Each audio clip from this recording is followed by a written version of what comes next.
ఈరోజు volunteer association రాష్ట్ర సమితి పిలుపు మేరకు వాలంటీర్ అసోసియేషన్ల వాలంటీర్లు అదేవిధంగా అఖిల భారతీయ యువజన సమైక్య ఏఐవైఎఫ్ ఆధ్వర్యంలో కలెక్టర్ కార్యాలయం ముందు ధర్నా నిర్వహిస్తూ ఉన్నాం. ఈరోజు ముఖ్యంగా గత ప్రభుత్వం రాష్ట్ర వ్యాప్తంగా వేలాది మందిని వాలంటీర్ వ్యవస్థను ఏర్పాటు చేసి వాళ్ళకు 5,000 గౌరవ వేతనంతో ప్రభుత్వ కార్యక్రమాలు ప్రజలకు చేరవేసే విధంగా వాలంటీర్ వ్యవస్థను తీసుకొచ్చింది. ఈ 2024 ఎన్నికల ముందు టీడీపీ ప్రభుత్వం కూడా ఎన్నికల్లో టీడీపీ ప్రభుత్వం వస్తే వాలంటీర్లకు అన్యాయం జరుగుతుందని చెప్పేసి వాలంటీర్లందరూ ఆందోళన చెందినటువంటి తరుణంలో టీడీపీ నాయకులైనటువంటి చంద్రబాబు నాయుడు కూడా మేము అధికారం లేకొస్తే వాలంటీర్లను ఏ విధంగా తొలగించకపోగా వారికి 10,000 రూపాయల గౌరవ వేతనం ఇచ్చి పని చేయించుకుంటామని చెప్పేసి ఎన్నికల ముందు వాగ్దానం ఇచ్చి తీరా అధికారం చేపట్టి 4 నెలలు గడుస్తూ ఉంది. ఇప్పటి వరకు వాలంటీర్ వ్యవస్థ గురించి మాట్లాడకపోవడం సిగ్గుచేటని చెప్పేసి వాలంటీర్లుగా మేము డిమాండ్ చేస్తూ ఉన్నాం. కాబట్టి ఈ రాష్ట్ర ప్రభుత్వం ఇప్పటికైనా ఎన్నికల ముందు ఏదైతే హామీ ఇచ్చిందో రాష్ట్ర వ్యాప్తంగా వాలంటీర్ వ్యవస్థను కొనసాగించడంతో పాటు 10,000 రూపాయల గౌరవ వేతనం ఇవ్వాలని చెప్పేసి మేము డిమాండ్ చేస్తూ ఉన్నాం.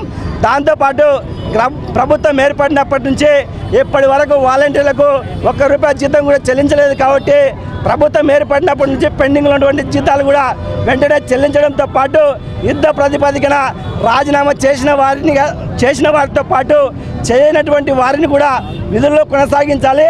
దీంట్లో ఎలాంటి రాజకీయ జోక్యం లేకుండా యథావిధిగా వాలంటీర్ వ్యవస్థను కొనసాగించాలని చెప్పేసి మేము డిమాండ్ చేస్తూ ఉన్నాం. ఇప్పుడు శాంతియుతంగా ఆందోళన చేస్తూ ఉన్నాం. రాష్ట్ర ప్రభుత్వం ఆ వైపున చర్యలు తీసుకోకపోతే మాత్రం రాష్ట్ర వ్యాప్తంగా వాలంటీర్ అందరూ ఏకతాటిపైకి వచ్చి ఈ ప్రభుత్వం పైన పెద్ద ఎత్తున ఉద్యమిస్తామని చెప్పేసి దానికి రాష్ట్ర ప్రభుత్వమే బాధ్యత వహించవలసి వస్తుందని చెప్పేసి తెలియజేస్తూ ఉన్నాం. ప్రభుత్వం ఎన్నికల హామీలోన వాలంటరీ వ్యవస్థ అనేది మిమ్మల్ని కొనసాగిస్తాను అని చెప్పినప్పటికీ కూడా ఈ పొద్దుటికి 4 నెలలు అవుతుంది. మా గురించి ఎటువంటి స్పందన అనేది గవర్నమెంట్ నుండి రాలేదు. అయ్యా మేము రాజకీయ నాయకులకి అతీతం, మాం రాజకీయ పార్టీలకి మాం కాదు, మాం రాజకీయ నాయకులతో మమ్మల్ని పోల్చొద్దండి. 2,60,000 మంది రోడ్డు పాలు అవుతారయ్యా, 2,60,000 మంది రోడ్డు పాలు అవుతారు.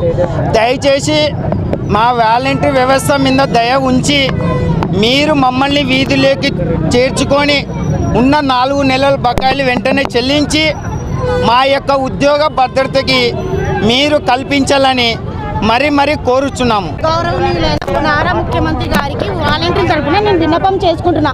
మేము ఏ రాజకీయ పార్టీలకి అతీతం కాదు, ఇది మాత్రం రాసి పెట్టుకోండి. దీంట్లో ఎంఏలు, బిఏలు, ఎంబీఏలు చేసిన వాళ్ళు ఉన్నారు. మేము ఎంఏలు, బిఏలు, బీఈడీలు చేసిన వాళ్ళం ఉన్నాము.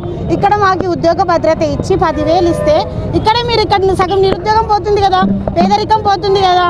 నెక్స్ట్ మేము కరోనా టైంలో వర్క్ చేసాము. మా బాబుకు 2 ఇయర్స్ ఉండింది. బాబుని ఇంట్లో వదిలేసి మా హస్బెండ్ వద్దన్నా కూడా నేను రోడ్డు మీదకి వచ్చి సేవ ఇచ్చా. 12 గంటలకి అంబులెన్స్ని పిలిపించా, మాస్కులు ఇచ్చాను, ట్యాబ్లెట్స్ ఇచ్చాను. వాళ్ళకి ఏ టైం ఏమేమి కావాలంటే అన్నీ ఇచ్చాను. నేను ఇంటి పన్నులు కూడా ఇచ్చాను. నాది చెల్లా కాంపౌండ్లో ఈశ్వర్ నగర్కి అపార్ట్మెంట్ ఉంది. మొత్తం 200 పన్నులు పంచినా నేను ఓన్లీ 5,000కే. కానీ నాకు ఓన్లీ 5,000 అని కాదు, నేను ప్రజలకి సేవ చేయడం ఇంపార్టెంట్.